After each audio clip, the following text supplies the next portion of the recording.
rolling. The Super Bowl was last weekend. And with the Chiefs' win over the 49ers, coupled with Taylor Swift's presence at the game, many people thought that it might have somehow been scripted. This was one of the game's biggest plays. And that other weapon on the outside of Kelce. 79 catches on the season. The rise is Mahomes. Rolls out, going deep. Pause. At this point, what can the ball do? It cannot continue to travel any farther forwards nor upwards, and it must fall back to Earth. And that's exactly what happened. Going deep, and it's caught at the 10-yard line. Regardless of what could have happened at this point, the ball had to fall back to Earth. It is governed by the laws of physics, which are a part of the fundamental laws of nature. Gravity had to pull the ball back to Earth. But what if I told you that these same laws of nature not only prompted the ball to fall back to Earth, but somehow scripted the entire game before it happened? And what if these laws not only predetermine the game, but can predetermine everything in life? And what if they prove that our idea of free will doesn't exist at all?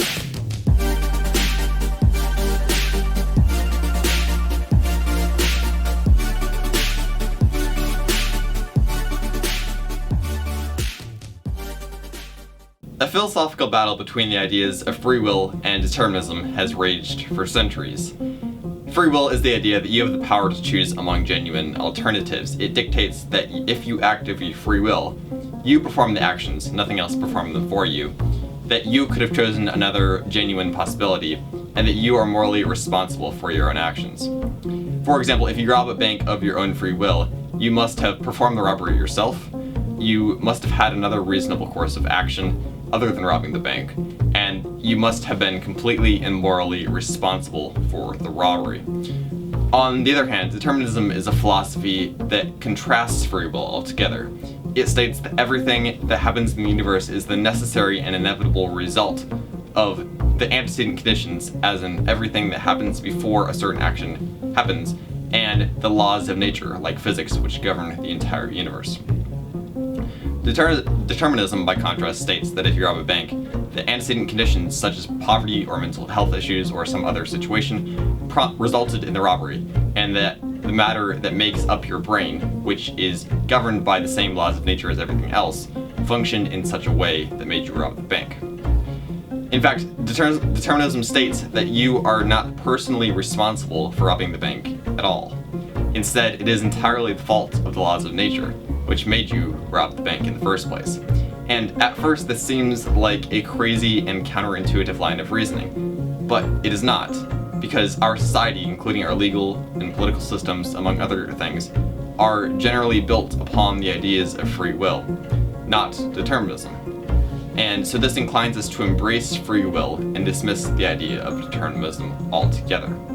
But despite society's adamant support of free will, determinism is a far more convincing philosophy.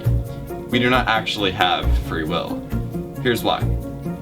Everything in the universe is governed by the laws of nature, and at their core, the laws of nature are not random. With the right mathematics or the right science, it is entirely possible to predict nearly anything in the universe with accuracy, from our weather systems to the evolution of viruses, to the speed of gravity, to the temperature of the sun. Everything can be predicted by the laws of physics and nature. And humans are no different. After all, we are made up of the same matter as everything else in the universe. Our brains are too. And so, therefore, we are governed by the same laws of physics, the same predictable laws of physics as everything else. We are not outliers in our universe. And this fact kills the idea of free will. Because our brain is made up of physical matter, it is subject to the same physical, biological, environmental, and genetic factors as the rest of the universe. Just like everything else, our brain's actions can also be predicted with the right mathematics or the right science.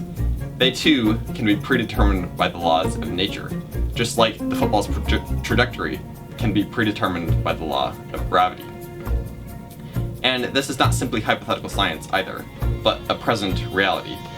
In a recent study, for example, scientists determined that the brain, quote, bears the imprint of earlier events for at least 24 hours after the experience, and that they could, quote, one day be able to uncover your personal history just by looking at your brain, end quote.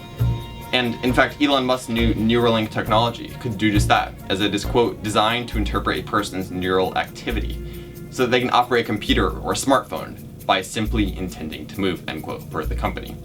And should Neuralink succeed, it would prove beyond a doubt that the human mind is predictable, just like everything else in nature. And therefore, since the laws of physics can predetermine our brain's actions, they too can predetermine ours as well, killing the idea of free will. Obviously, not everybody agrees with the determinist viewpoint. Some argue that the human soul and consciousness are not physical, and therefore cannot be determined by the laws of nature.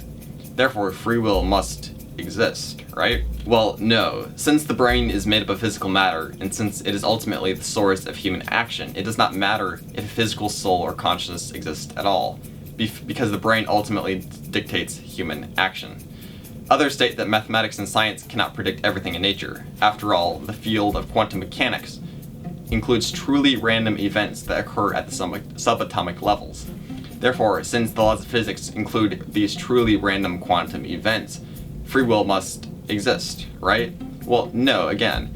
Since these random events have only been shown to exist at subatomic levels, they have no proven impact on the human brain. And so therefore, the idea of free will cannot be proven to exist either. And there are numerous counter-arguments against determinism, but none of them can effectively refute its core ideals. So why hasn't humanity accepted determinism as true yet? Well, determinism is, at its core, a difficult philosophy to wrap one's head around. We live in a society so ingrained with the idea of free will that at a first glance, determinism seems impossible. But as a society, we must either accept determinism as true, or continue to live under the false premise of free will. And if we return back to the example of the Super Bowl, we not only learn that the game was entirely scripted because of the ideas of determinism, but that life as we know it is completely scripted as well. Our free will is only an illusion.